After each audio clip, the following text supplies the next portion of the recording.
Bereaved relatives emerged weeping from a hospital mortuary in Kenya after recovering the remains of loved ones whose doomsday cult leader induced them to starve themselves.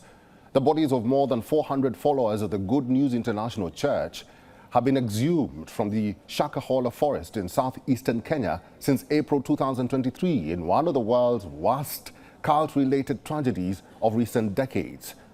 Cult leader Paul Mackenzie handed himself over to police last April and is facing murder charges along with 29 others.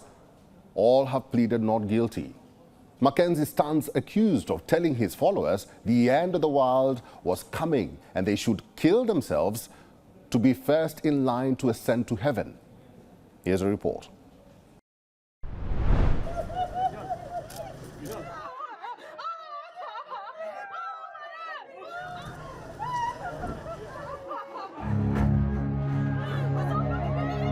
Relatives of victims of a Christian cult struggle to contain their emotions outside the government morgue in Malindi, on the Kenyan coastline, as authorities handed them the remains of their loved ones.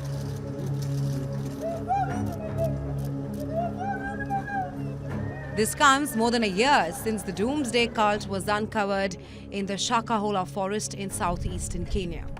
The government says the bodies are all victims of religious cult leader Paul Mackenzie. Mackenzie had ordered them to starve to death so that they could go to heaven when the world ends.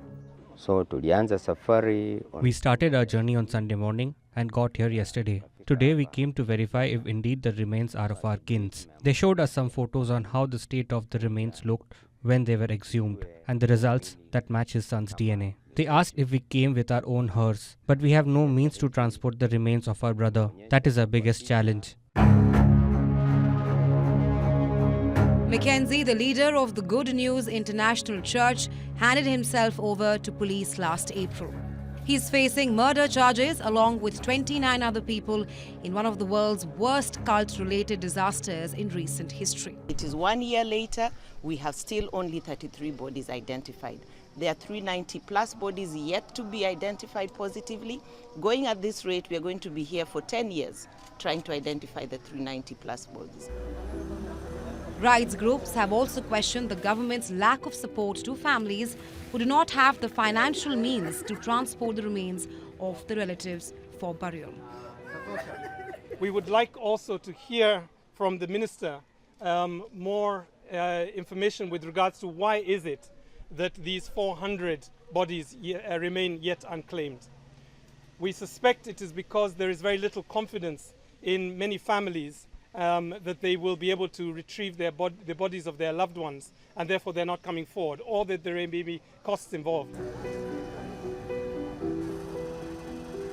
More than 400 bodies have been exhumed from the secluded settlement in the 800-acre area. But authorities are still not divulging any information about the case.